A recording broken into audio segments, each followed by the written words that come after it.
Hey YouTube, Jason from Tradesman Outdoor Adventures, and happy Monday, happy MLK Day.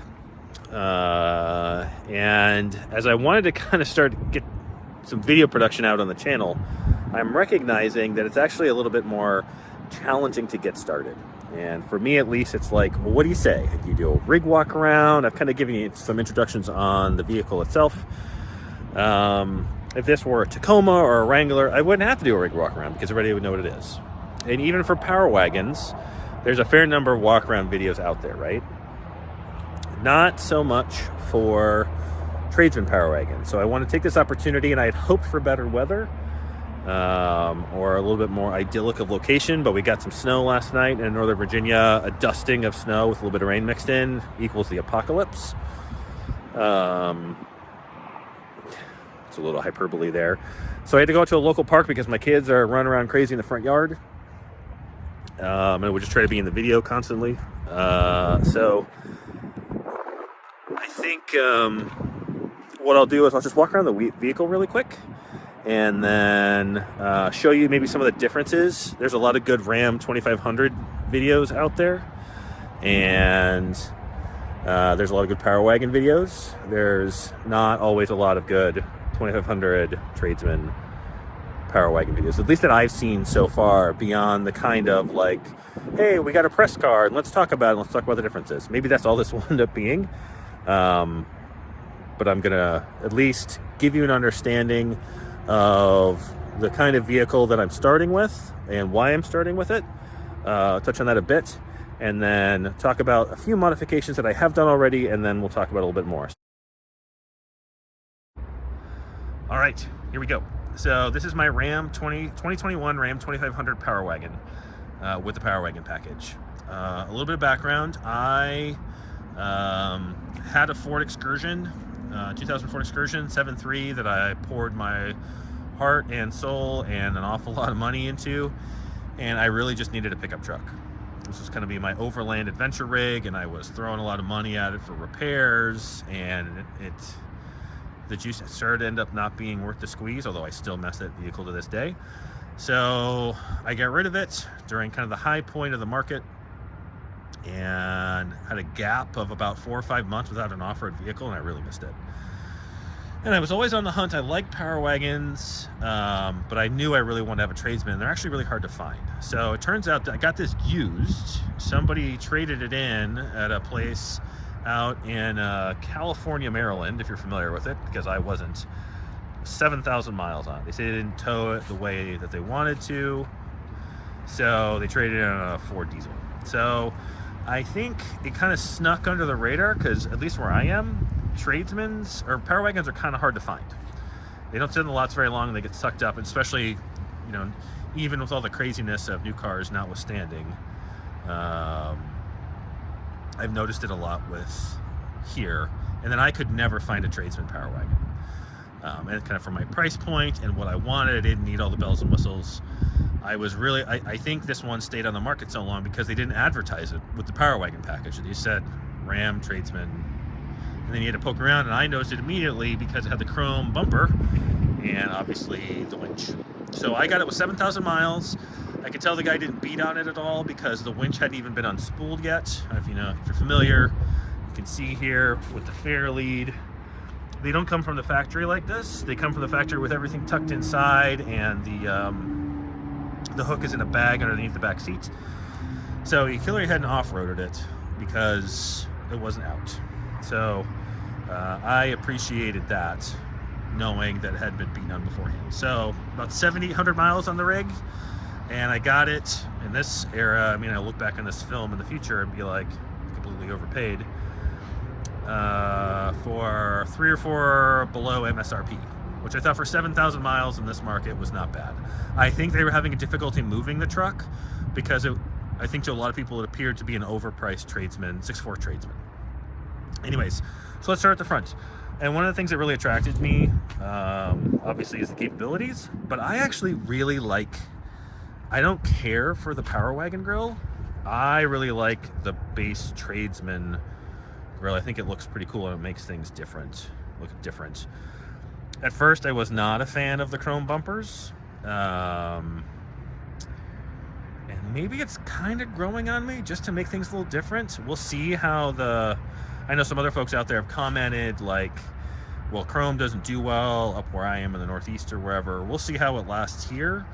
I had looked at trying to get a replacement bumper I can for the front and rear for like $500 or $600 each, but I may rock it for a while. It doesn't bother me too much.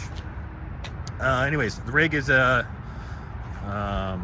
hydro blue, which I wasn't a fan of at first, but it's starting to grow on me a little bit.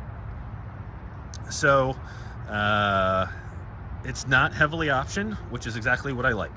So kind of back up here, the one thing that you will notice, especially if you're familiar with Power Wagons, I did change out the tires, and I'm going to have a separate video talking about the tires that I picked, why I changed them, and what the impact of going from a 31-ish inch tire to a 34-inch-ish tire, I guess they're 32s in terms of actual measurements, what it has meant for me comfort-wise, off-road, on-road capabilities-wise, and then for this rig, fuel mileage.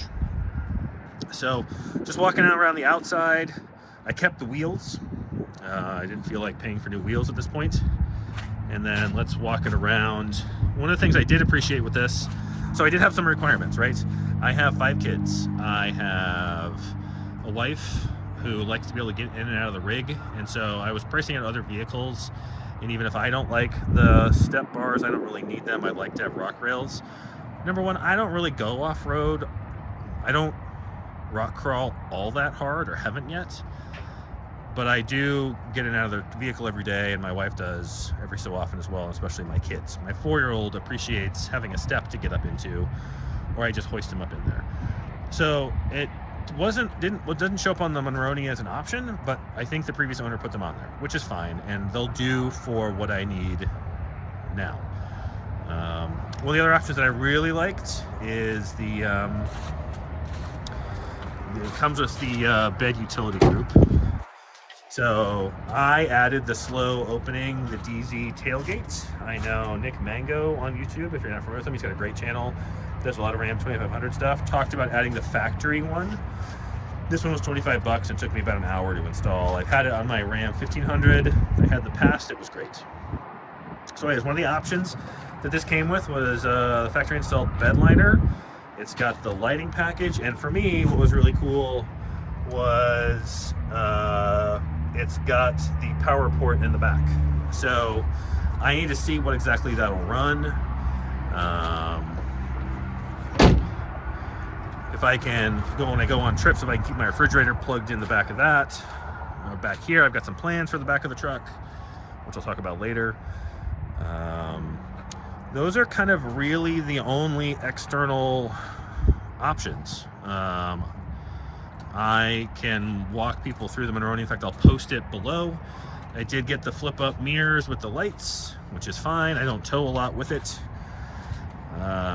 It does have the clearance lamps, so it's got most of the Snow Chief group, which, again, others have commented on how awesome a package that is, and it is. The only thing that this truck doesn't have that I wish it had was the auxiliary upfitter switches. And I don't even know if you can get those on a 2500 with the Power Wagon package. But let's go ahead and go peek at the interior now. So again, again, not a lot of options, and I kind of like it that way. And just kind of a Spartan interior. It's got exactly the options that I want. It has the factory floor mats, which on a day like today are perfect, and they're actually really high quality floor mats. They are super awesome. It's got the Tradesman level 2 package, so it's got the nicer screen, which is awesome. And then the kind of the infotainment center in the front is great. Does not have a sunroof. I'm not even sure if you can get one on a Tradesman. And then if we look around back, so it does not have the split bench, which is one of the things I actually hate about this, but it does have the sliding rear window, which I love. So I think for me, this is a great starting platform. I can get all my kids back here. You can see the car seats. I've got my go bag for my 4-year-old, which is just clothes and whatnot. But we're going to talk about outfitting the vehicle for long distance trips, which I haven't really done a lot of. I do have a couple things installed. First and foremost, for organization, bullet point mounting solutions. I highly recommend this, and so I obviously get no money for this. I'm a nobody channel, but it's been awesome, and it doesn't shake. So when I take it out on the trails, it doesn't shake. It's a little on the pricey side. I think it's a knockoff of some other manufacturers. I wish it were made in America. It is not, but it is what it is. But it's outstanding. It's an outstanding product. You can see I've got 2 balls on there. One I keep for my phone all the time, and the other one I keep when I want to mount my Garmin up there, or if I ever want to get to the point where I have a GoPro, I can do that. So let's go ahead and I'll just walk you through the options of the truck, and this will be a good starting point then for so you'll understand what I'm working with. So here is the Monroney for the rig. So the only options it comes with is the $7,900 Power Wagon package, bed utility group. I did have to pay, or the original owner had to pay $100 extra for that hydro blue color, which is nice. It's fine. Tradesman level 2 package, which includes the cloth seats, the carpeted floor, and the rear power sliding windows. One of the things I really did like was the it comes with, it has a 220 amp alternator. Awesome. Anything that generates more power is great, especially if you're going to start running additional accessories, which I plan to. Front rear floor mats. It's got the fold away mirrors, the auxiliary power outlet, clearance lamps, which look cool, but I don't think I really need them. The bigger display, and it's got the rear park assist, so the beeping, which is great, and a trailer brake controller. The one thing, like I said, I wish it had the upfitters, and I don't know if you're out there and you can tell me if these rigs can come with outfitters with the Power Wagon package. I'd be jealous if you got it. But anyways, here's the rig as it stands. I decided, I call my wife Babe, but I'm kind of inclined to go with Babe, the big blue ox. And I will talk about future packages and things and directions I want to go with this, how the vehicle's performed. Spoiler alert, it's been great. 0 maintenance problems. I've got 13,500 miles on it. I'm going to talk about fuel mileage and performance when I talk about the tires. So I hope you guys are having a great day. Stay warm out there. I apologize if this is too windy. I'm still trying to get a handle on making videos like this, so please bear with me. If you're interested in more content, leave me a comment, like, and subscribe. Do the usuals. You guys have a blessed day. Thanks a lot.